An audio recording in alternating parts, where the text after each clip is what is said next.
जानने वाले आपको उन गुणों की प्राप्ति के लिए नमस्कार करता हूँ, करती हुई करता हूँ। सुबह सिखाया था क्लास में कि आत्मा हमेशा पुल्लिंग होता है। क्या होता है? पुल्लिंग। और अपने को भी आत्मा की बात करनी है। ये तो वेद अपना उद्गल है, स्त्री वेद। समूह में तो करता हूँ बोलना चाहिए। करता हूँ बोलो। ठीक है। फिर ये आपको ग्रंथ का प्रमाण बताया था उस दिन, वो टिक करो आप लोग। पेज नंबर 4 पे तर्कशास्त्र में कितने अध्याय हैं? 10। वो प्रमाण हो गया ग्रंथ का। फिर 357 सूत्र, 10 अध्याय, और कौन से अध्याय में किसका वर्णन? तो 1 से 4 अध्याय में किसका वर्णन है? जीव तत्व का। बोलो, किसका वर्णन है? 5वें अध्याय में, 6वें अध्याय में, 7वें अध्याय में, 8वें अध्याय में, 9वें अध्याय में ब्रह्म विज्ञान, और 10वें अध्याय में। देखो 6ठा और 7वां में आपको थोड़ा कंफ्यूजिंग लगे, है ना, शुभ आश्रम और अशुभ आश्रम। तो लास्ट में हमने 6ठा अध्याय किया था, उसमें शुभ आश्रम अशुभ आश्रम। तो क्या क्या पाप के कार्य करते तो अशुभ आश्रम, तो पहले बता दिया आचार्य ने। 6ठे अध्याय में किसका वर्णन है? अशुभ आश्रम का। किसका है? पहले पाप के कार्य को छोड़ने के लिए पहले पाप का आश्रम बताया। तो 6ठे अध्याय में किसका वर्णन है? अशुभ आश्रम। और फिर पुण्य करोगे तो पुण्य की क्रियाएं करोगे तो कौन से आश्रम का? शुभ आश्रम का।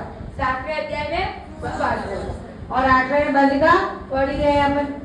ठीक है। तत्वशास्त्र का दूसरा नाम क्या है? और उनके रचयिता का नाम कहाँ पर किसको कहते हैं वो उसमें दिखाई दिया मैंने। पाप का, पाप किसे कहते हैं परिभाषा। ठीक है। 8वां अध्याय खोलो।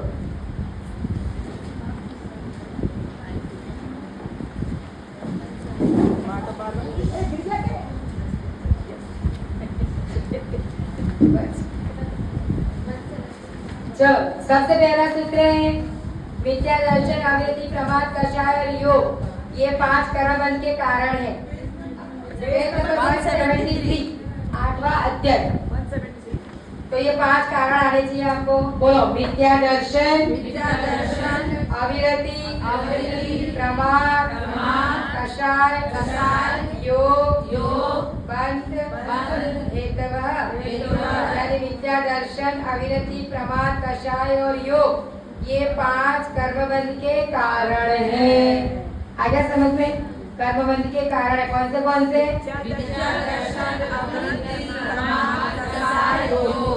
ठीक है।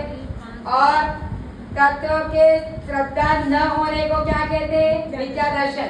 तो मिथ्या दर्शन की परिभाषा है ना, देखो, तत्व का श्रद्धा न होने को क्या कहते हैं? मिथ्या दर्शन। तो ये परिभाषा आनी चाहिए आपको। ठीक है। अब मिथ्या दर्शन के 5 भेद अभी तक मैंने सिखाया नहीं थे आपको, पर खाली अपन डिस्कस कर लेते। कभी किसी को नहीं एग्जाम में नहीं आया और आएगा तो ऑप्शन में निकलेगा। एकांत, विपरीत, संशय,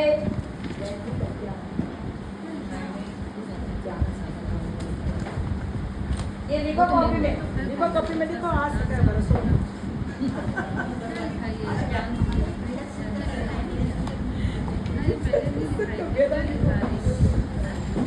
क्या है माता जी जो लिखा है? मिथ्या दर्शन का भेद लिख। मिथ्या दर्शन के 5 भेद, मेरे बंद के 5 भेद है, और ये किसके 5 भेद है? मिथ्या दर्शन के। अब देखो इसमें ना आपको सब समझ में आ जाता है, लेकिन ये इसलिए मैंने सिखाया कि वैदिक मिथ्या दर्शन आपको बताना है। इसलिए एकांत यानी हमने बोला था ना, पूंछ को, हाथी को, ऐसे एक एक को मानना। और अनेकांत धर्म क्या मानता है? अपना पूरे हाथी को हाथी मानता है, और हाथी पूंछ को हाथी मान लेना, खंबे को ही, तो वो एकांत। जैसे राम भगवान खाली सीता के पति थे, तो वो क्या हो गया? एकांत। पर राम भगवान कौशल्या के पुत्र, लक्ष्मण के भाई, लव कुश के पिता, सीता के पति, तो वो अनेक धर्मात्मक है, जो वो क्या हो गया अनेकांत। तो अनेकांत नहीं मान के एकांत को मानना क्या हो गया मिथ्या दर्शन। विपरीत यानी परिग्रह सहित भी गुरु हो सकता है, केवली भगवान कमलाहार करते हैं, भगवान स्त्री को भी मोक्ष होता है, ऐसे विपरीत सब अपने धर्म से विपरीत बोलना, तो वो क्या हो गया विपरीत मिथ्या दर्शन। यानी कोई अलग अलग प्रकार से मिथ्या दर्शन हो सकता है। कोई हो सकता है अनेकांत को मान रहा है, लेकिन किसको नहीं मान रहा है, किसको नहीं मान रहा है कि भाई आप बलिदान भगवान स्त्री पर्याय से मोक्ष, तो उस श्वेतांबर पद मान रहा है, स्त्री से कोई मोक्ष नहीं हो सकता। ठीक है, फिर संशय कि भाई ये सम्यक दर्शन, सम्यक ज्ञान, सम्यक चारित्र्य मोक्ष के मार्ग है या नहीं, डाउट करना, तो संशय हो गया। अब ये नहीं के ना वो सिखा रहा है आपको, इस सब प्रकार के देवों तथा सब प्रकार के मतों को समान मानना, वो क्या हो गया वैनयिक मिथ्या दर्शन। आपको लगेगा विनय करना और वो भी मिथ्या दर्शन कैसे हुआ। सबका प्रश्न क्या होता है, वैनयिक मिथ्या दर्शन ऐसा बोलते हैं, तो बोले विनय करके मिथ्या दर्शन कैसे होता है। तो विनय अपने जो आनंद मत है उसको करो तो बहुत अच्छी बात है, लेकिन सभी मतों को, हनुमान जी भी, क्रिश्चियन धर्म भी, मुसलमानों का धर्म भी, कामाख्या देवी भी, दुर्गा माई भी, सालासर के हनुमान भी, सब एक से, महावीर भगवान भी, सबको एक ही कैटेगरी, सब भगवान है, सबको तो वो क्या हो गया वैनयिक मिथ्या दर्शन। क्या हो गया, आपको समझना पड़ेगा कि अभी महावीर भगवान वितरागी सर्वज्ञ हितोपदेशी है, इसलिए वो सच्चे देव है, और सच्चे देव की हमको क्या करनी है, पूजा भक्ति आराधना करनी है। बाकी सब जो है वो अपने लिए कुदेव है, क्या है, और आपकी ये टेहली को, बड़ को, पीपल को, नदी को सब अदेव, क्या है, ठीक है। तो ये सिखा रहा है। और अज्ञान यानी हिदायत की परीक्षा न करके श्रद्धा करना अज्ञान मिथ्यात्व है। तो ये सब परिभाषा कुछ करना नहीं है आपको, इसका पूछा भी नहीं है मैंने तो पेपर में कुछ भी, लेकिन ये पता होना चाहिए। अब आज टाइम बचाए, अपन एक दिन कुछ करने वाले थे लेकिन किया नहीं, तो कम से कम इसका तो थोड़ा डिटेल कर लेना, मैं इसलिए करना, ठीक है। ये एग्जाम में नहीं है कुछ, ठीक है। ये जो मिथ्या दर्शन के 5 भेद मैंने कर आपकी क्लास में नहीं है, समझ में आ गया। सब क्लास के पेपर अलग अलग है, फिर आप यहाँ से भी 6 से 7 वालों को आपका पेपर मत देना, नहीं तो सब गड़बड़ घोटाला हो जाएगा। मैं वो बोली पे मान नहीं रहा मेरा फादर, सबके पेपर आपका अलग, 6 से 7 वालों का अलग पेपर ही अलग होगा, सबका डिस्कस अपने अपने क्लास में करेंगे, और 8 से 9 वालों का भी अलग।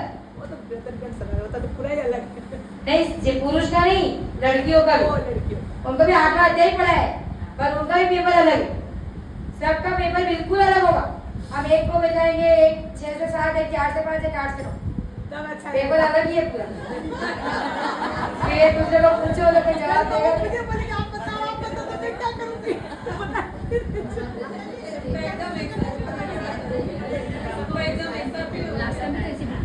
अरे 3 अलग देखो कोई बंद की परिभाषा ये लिखी है, कसाई सही होने से जीव कर्म के योग्य पुद्गलों को ग्रहण करता है। ये हार्ड लग रही है परिभाषा, तो मैंने बाद में लिखवाई थी परिभाषा, कसाई सहित कर्म परमाणु के आत्मा के साथ संबंध होना, ये लिखाई थी भाभी, लिख लिया आपने परिभाषा बंद की परिभाषा लिखो। पेज नंबर 175, कसाई सहित कर्म परमाणुओं का आत्मा के साथ संबंध होना, कसाई सहित कर्म परमाणुओं का आत्मा के साथ संबंध होना, आत्मा के साथ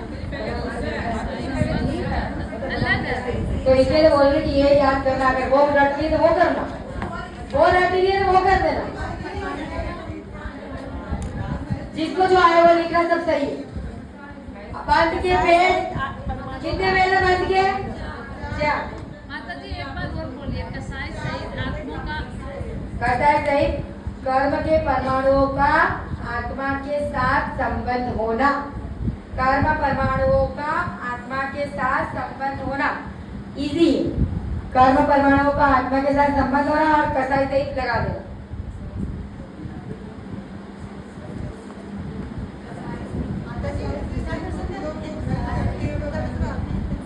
कसाई सहित मैंने नहीं करवाया। कसाई सही कसाई सही नहीं तो आगे मैंने करवाया नहीं है। अभी कहाँ बोला मैंने? पूछा ही नहीं। विद्या दर्शन के वेद पूछेंगे। गृहित और अगृहित अलग है ना फिर वापस। अलग चीज है कसाई शेष कर्म के क्या? आत्मा के साथ संबंध है। जीव को वो अलग है। उत्तर परमाणुओं को उत्तर कर्म को भी चलेगा। हाँ वो भी चलेगा। आएगा चाहे चाहो मत संबंध है ना बन के लाता है। प्रकृति स्थिति बन अनुभाग बंध और प्रदेश बन। किसको नहीं आ रहे चार बंध के नाम? बोलो।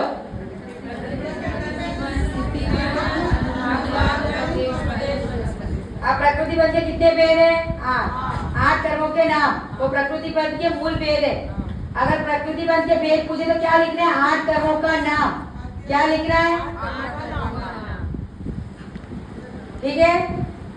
और कौन से कर्मों को किसकी उपमा दी? तो ज्ञानावरण को पट की।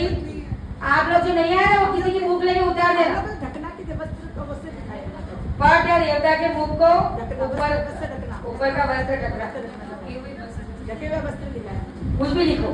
आप क्या बोले पट पट पट भी लिखो तो भी चलो। पट की ठीक है फिर दर्शनावरण तो द्वारपाल। ये लिखा नहीं ये दर्शनावरण खाली है। खाली द्वारपाल। राजा के दर्शन नहीं करते थे द्वारपाल। ऐसे अपने को भी दर्शनावरण करने से वेद की सहेज लपेटी तलवार। मौर्य कर्म को किसकी उपमा दी है? मदिरा की या शराब की? आयु कर्म को राग का यंत्र की। फिर नाम कर्म को कुमार की गोत्र कर्म को और अंतराय को भंडारी। अब इसमें उल्टा सुल्टा पूछ सकते हैं कि भाई नाम कर्म को भंडारी की उपमा दी है तो क्या होगा? गलत। नाम कर्म को भंडारी की उपमा नहीं दी है। याद हो गया? अब ये भेद सबको आते हैं। 11 वर्ण के 5 भेद, दर्शनावरण के 9 भेद, वेदीय के 2, मौर्य के 28।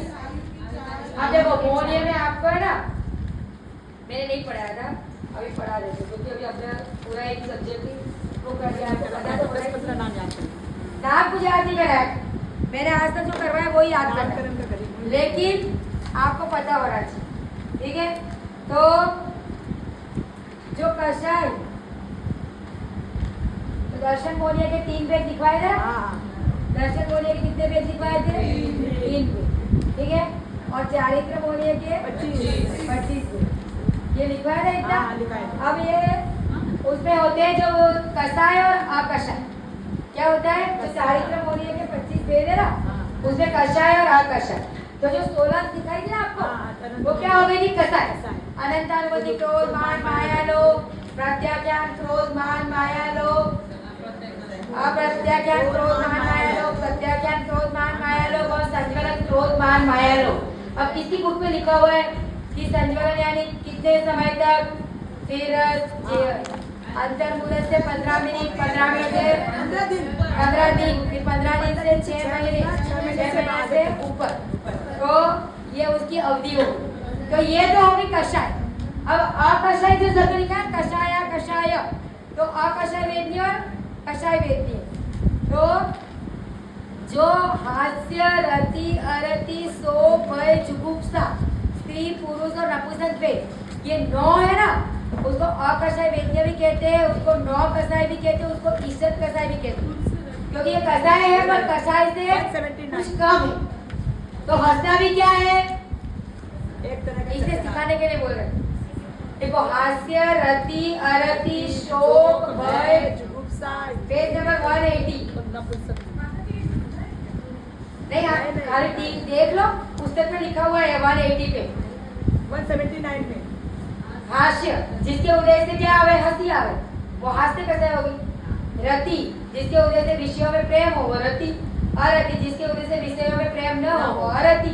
शोक यानी शोक या चिंता हो जिसके उदय से डर लगे वो भय। जुगुप्सा यानी जिसके उदय से ग्लानि कोई लोगों को बहुत ग्लानि होती है कुछ भी देखते हो उनको उल्टी हो जाती है तो वो ग्लानि। फिर स्त्री वेद पुरुष वेद और नपुंसक वेद ये इसको क्या बोलते हैं? नौ कषाय बोलते हैं। नौ कषाय, ये 9 है, नंबर कितने है उनका? 9, और उनको बोलते भी है 9 कषाय। यानी 9 कर्म 9 कषाय या ईसत कषाय बोलते हैं इसको, और इसको अकषाय वेद्य भी कहते हैं। क्या कहते हैं?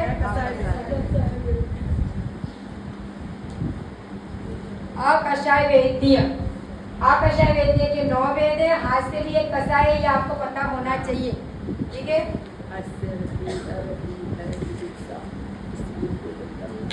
अब आयु कर्म के कितने वेद? 4। जैसे गणितीय है वैसे ही बोलो, कौन सा? नरकायु, यक्षायु, मनुष्यायु, देवायु। आयु के कितने वेद? 4। कितने वेद? 4। कौन से? नरकायु, मनुष्यायु, देवायु। देवायु लास्ट है। अब नाम कर्म के वेद पूछे तो कितने वेद है? 42 अथवा 93। उसमें अगर नाम कर्म के वेद नहीं पूछ दे तो आपको कितने तैयार करने को बोला था मैंने? आप 6-7 बोले तो 10 करा है सबने? 10। यस। गति, जाति, शरीर सब कर दिया। तीर्थंकर, निर्वाण, स्कूल सब यार।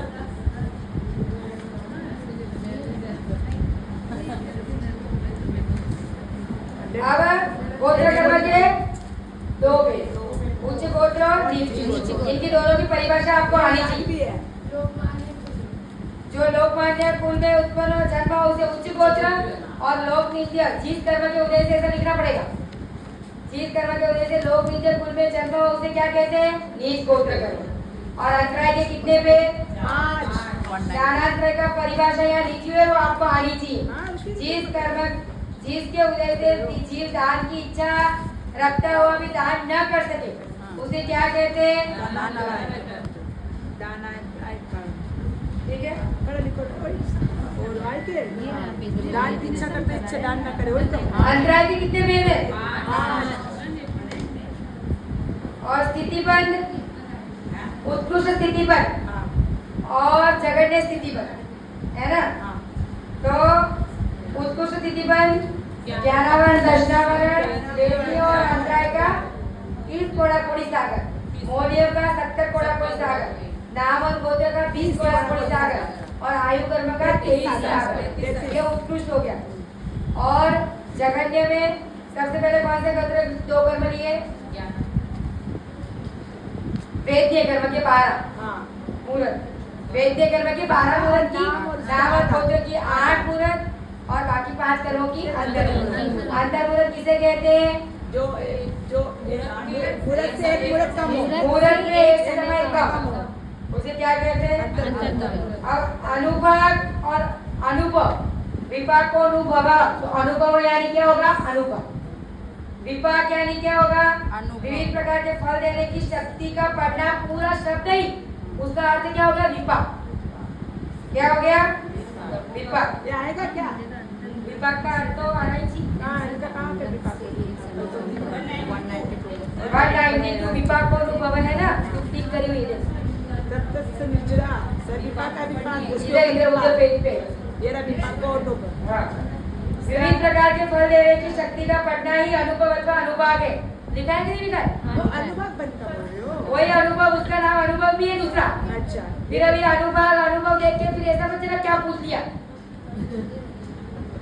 अब देखो ये जो 2 लिखे है ना, शुभ परिणामों की अधिकता होने पर शुभ प्रकृतियों में अधिक और अशुभ, ये बराबर पढ़ के आना। मैं कहीं पे भी शुभ का अशुभ और अशुभ का शुभ कर दूंगी और राइट रॉन्ग में पूछ दूंगी। शुभ परिणामों की अधिकता होने पर शुभ प्रकृतियों में अधिक और अशुभ प्रकृति में हीन अनुपात होता है। 1 और 2 है ना जो। अब उसमें आप शुभ अशुभ वगैरह अच्छे से पढ़ के एग्जाम में